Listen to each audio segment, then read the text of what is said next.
Hello guys and welcome back to the Mithu's passion. कैसे हैं आप सब लोग? आई होप कि आप सब लोग बहुत अच्छे होंगे। अभी बज रहे दोपहर के 3:30 और हम निकले हैं घर के लिए। सुबह सुबह ऑफिस गई थी, दोपहर में ऑफिस से आई, लगभग 2:30 बज गए थे ऑफिस से आते आते। 1 घंटे में पूरी तैयारी की, हमारे पेरेंट्स के लिए जो भी मैंने शॉपिंग किया था वो सब कुछ पैकिंग किया और घर के लिए निकल गए। घर में निकलने का एक स्पेशल ओकेशन भी है और वो है मेरी ननंद और नंदोई के गृह प्रवेश का ओकेशन था। नया घर बनवाया उन्होंने तो गृह प्रवेश का पूजा भी था, तो वहाँ के लिए हम निकले। वैसे जब भी मैं घर जाती हूँ ना, घर मतलब मायका और ससुराल दोनों जगह से घूम के आती हूँ। हम थोड़ी देर सामने चले ही थे, 15-20 मिनट।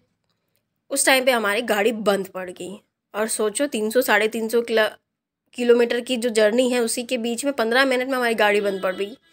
और रीज़न ये था क्योंकि हम निकलने से पहले ना गाड़ी को धुलवाए थे, और जब भी गाड़ी धुलवाते हैं ना बीच में थोड़ी देर के लिए शायद कहीं पानी घुस जाता होगा, जिसकी वजह से वो बीच में धुबुक धुबुक करते हुए बंद हो जाता है।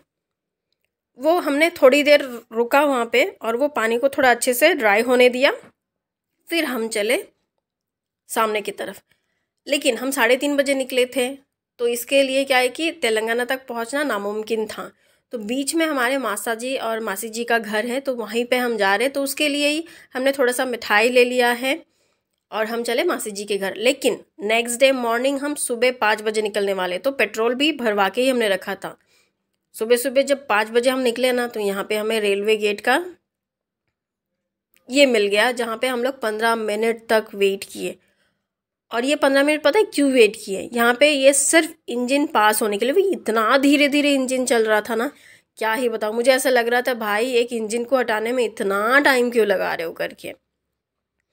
इंजन अपने हिसाब से कीड़े के स्पीड से सामने गया है। फिर हम चले सामने के तरफ। और गाइस पता है, मैंने कुछ कुछ क्लिप्स ही लिए हैं। जब भी मैं घर जाती हूँ ना, पूरा क्लिप्स मैं नहीं ले पाती हूँ क्योंकि मैं बहुत दिनों के बाद घर जाती हूँ।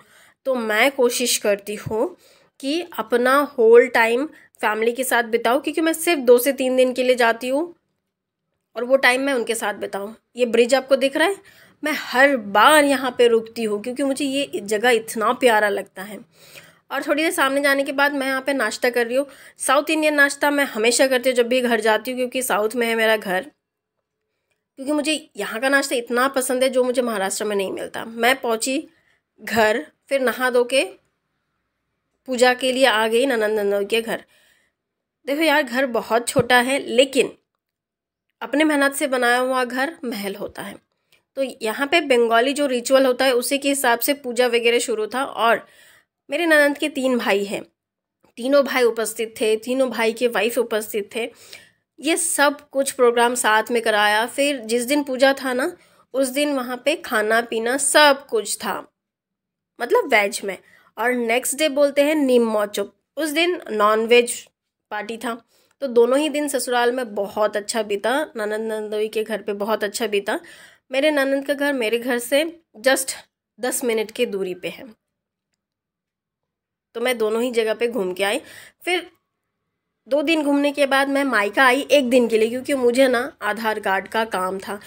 मैं ससुराल में आके 1 साल से भी ज़्यादा हो चुका है, लेकिन आधार कार्ड मेरा वहाँ के सरनेम के हिसाब से नहीं बना है या फिर रेसिडेंट चेंज नहीं हुआ था। तो मैं वही चेंज करने के लिए 1 दिन के लिए मायके गई थी और वहाँ पे 1 रात रुकी थी। दिन में सारा दिन वो काम करी, रात रुकी और नेक्स्ट डे मैं निकल आई थी नागपुर के लिए, क्योंकि मैं सिर्फ छुट्टी ली थी 4 दिन की। जो छुट्टियाँ 1 दिन आने में जाता है, 1 दिन जाने में जाता है, 2 दिन वहाँ पे रुकने में जाता है, बस ऐसे ही चल रहा है। लेकिन एक दिन ऐसा आएगा मैं लंबी छुट्टी लेके घर जाऊँगी। जब भी मैं घर से वापस आती हूँ ना, मन बहुत रोए जैसा लगता है कि यार सब कुछ छोड़ के आ गए। मुझे यहाँ पे आने के बाद, मतलब नागपुर आने के बाद, वो जो बोल सकते हो ना कि जो 2-3 दिन मैंने बिताया है उसको भूल के नॉर्मल लाइफ में यूज टू होने के लिए मुझे हफ्ता 10 दिन लग जाता है। कौन कौन ऐसा घर से दूर रहते हो कमेंट करके यार ज़रूर बताना। मैं बहुत मिस करती हूँ, लेकिन 1 हफ्ता 10 दिन बीतने के बाद ना वापस यूज टू जैसे मैं हो जाती हूँ। फिर कोई इतना ज़्यादा ये नहीं लगता है। ये उस दिन की क्लिप है जिस दिन मैं नागपुर के लिए वापस आ रही थी। मायके वाला बहुत ज़्यादा मैंने क्लिप कुछ लिया नहीं है, या फिर मैं उनके साथ एक ही दिन के लिए गई और एक दिन के लिए मैं पूरा वक्त बिताना चाहती थी मम्मी पापा भाई बहन इन सब के साथ। आते आते ना एक रोड एक्सीडेंट भी देखा, उनका हेल्प किया। गाइस अगर आप देखते हो ना रोड एक्सीडेंट, ज़रूर हेल्प किया करो क्योंकि रास्ते में कोई नहीं मिलता है। Subscribe for more.